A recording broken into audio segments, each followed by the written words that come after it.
Okay, boys and girls, I want to discuss something with you that we have just discussed before, and this is context clues. I want to review it. We've already done this, but we're going to practice with a paper. We're going to be practicing. We're going to be hitting this hard. Context clues. Let's talk about context is the words and sentences around a word. Context clues are words that help you understand the meaning of an unfamiliar word. Now, there's different ways we can figure out unfamiliar words using context clues. The first way is that sometimes context clues give us a definition of the word.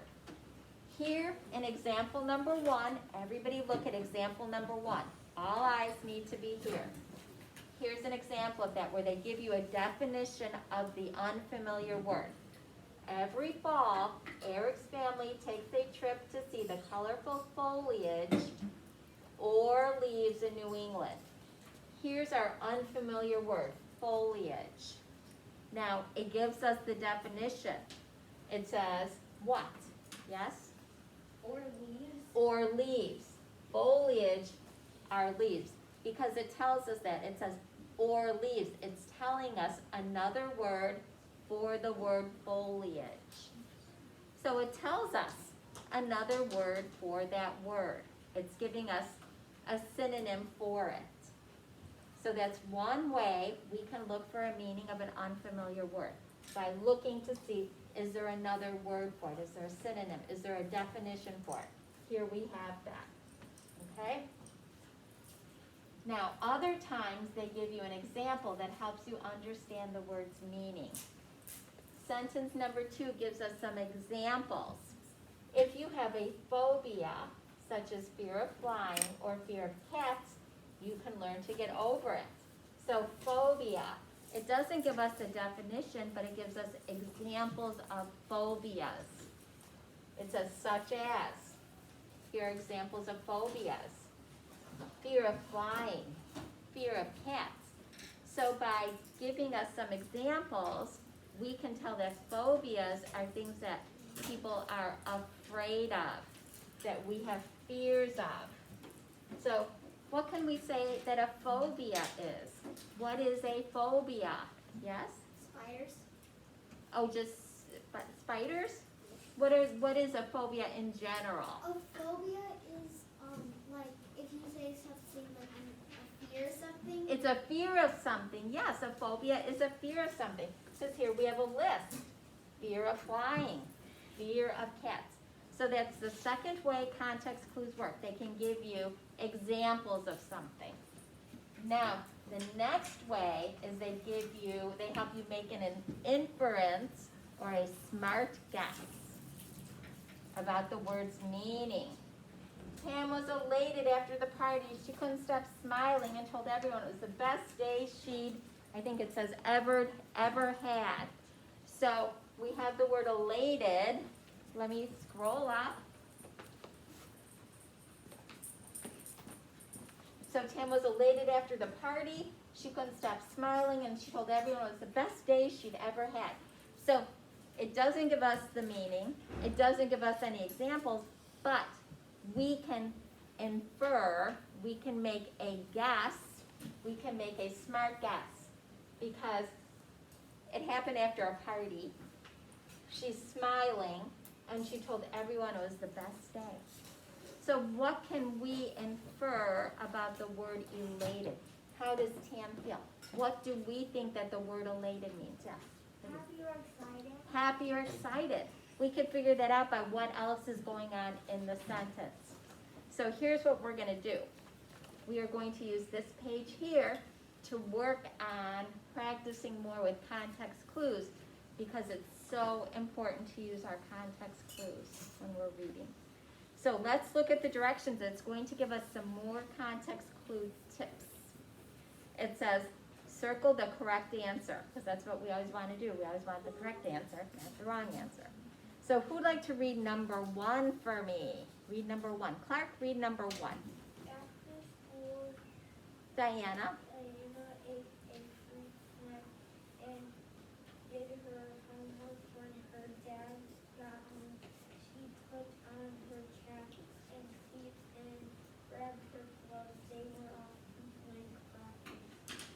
Okay, so here's our tip. Look there at the light bulb. It says sometimes clues are located before the unknown word. So all the clues to this are before the unknown word. So Clark, we want to know, where is she going? Is she going to soccer practice, softball practice, dance practice, or cheerleading practice? Softball practice. And why do you think she's going to softball practice? What is the clue that's giving that away to you? Glove. What? Glove. She's got a glove. What else does she have? She's got cleats. What else does she have? Cap. A cap. So she's got a cap, she's got cleats, and she's got a glove. All those things are for softball practice. Yes? Oh, you want number 2. So everybody, yes, let's circle B for softball. That would be an example of using the clues that are before. And also, we would be using our example of making a smart guess, inferring about that one. Okay? Who'd like to try number 2? Olive, you want to try number 2? Hector did not do his homework as a result. His teacher did not allow him to go to recess with his friends after lunch. Recess. So clues can be located in the same sentence as the unknown word. So how did you figure out that it was recess? Because you don't, and then you don't go to the town with your friends. You don't go to town. You don't go to art class with your friends. Usually you're in like a line. Okay.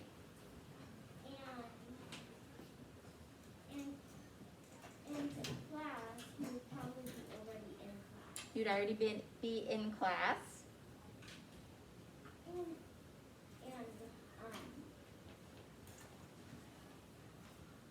And after lunch there's recess. And after lunch there's usually recess. So you figured out, you worked through the clues to figure out the best response. Very good.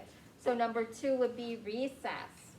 So let's look at number 3, please. Who'd like to try number 3 for me? Number 3, Juliana. Max watched a scary movie before going to bed, and it gave him blank when he was sleeping. Nightmare. a nightmare. And how did you know it was a nightmare, not a headache, a dollar, or a cold? Because it says a scary movie and he couldn't go to bed. Scary movie, right? So that would be what you would get from watching a scary movie. Number 4. Now this one has got a clue for us. It's got the light bulb, and it says sometimes clues are located in the sentence after the unknown word. After the unknown word. Kelsey. So when is Anna's favorite season of the year? There is no school. It is warmer and she gets to travel to Mexico to visit her grandparents. Spring. So you think it's spring? There is no school. It is warmer, and she gets to travel to Mexico to visit her grandparents. Do you think it's spring? Is there a school in the spring?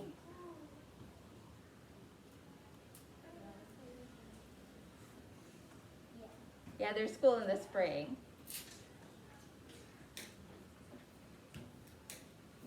Summer. Summer probably is. That's when we definitely don't. I didn't see it. Summer. Yeah, summer was one of the choices. So it's summer.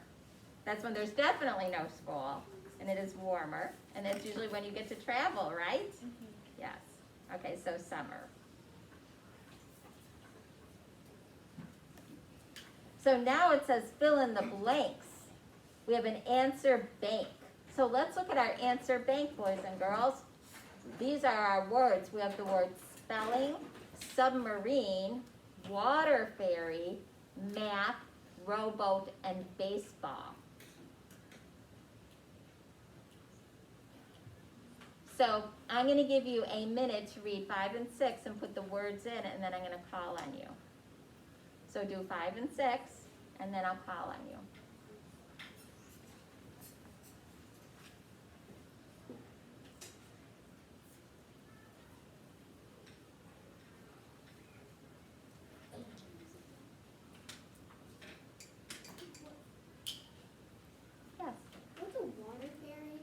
I don't know. You'd have to try to figure it out.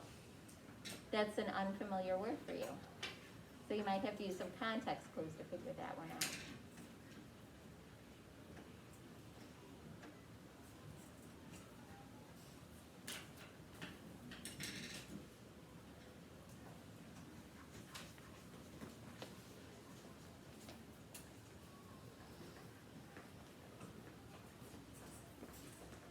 Okay, so let's look at number 5. Who would like to do number 5? Teddy, would you like to read number 5 for me? Gwen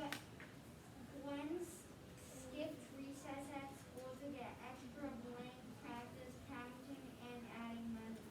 Math practice. Math practice. And so what made you choose the word math to fill in that blank? You only count money for math. Yeah, you'd only, You're at school. what, you'd count money for math at school, right? So that makes sense. I think that makes good sense. So would you do number 6, please, Ethan? The island was The island? The island was an hour away, and we had to take a plane to get there. They spent most of the time outside on a deck looking for whales. What word did you put in the blank there? Water fever. What'd you say? Water fever. Water fairy. And water fairy, why does that make sense in that sentence? Because they were taking a boat from driving. They were taking a boat from driving. And and it's on the water, right? And a ferry, what does a ferry do? Do you know? Who knows what ferries do, yes? Fly. Oh no, not that type of ferry. They don't fly, not these type of ferries. Yep, Logan? It's something that transports you. It transports you on the water. So they have ferries, they're special boats, and they'll take you, and sometimes even your car. Sometimes there's ferries that take your car, and they'll take you from a mainland to an island. And so that's a water ferry. And you can stand and you can watch on the water. So a water ferry like that. So that was the best choice for that, water ferry. So that was an unfamiliar word. So you kind of looked. You wouldn't be on the submarine, would you? No, because could you stand on the deck outside and look for whales in the water? No. In the submarine, because where's the submarine go? Under the water, very good. And would you stand on a deck of a rowboat looking for whales? No. Yeah, a rowboat doesn't have a deck. And it would be kind of dangerous for you to be on the open ocean where whales are on a rowboat. It would be dangerous for you to be on the ocean where whales are. Well, just thinking about you in close proximity to a whale. Okay, so very good. Now you can put a star on this and put this away. Good job.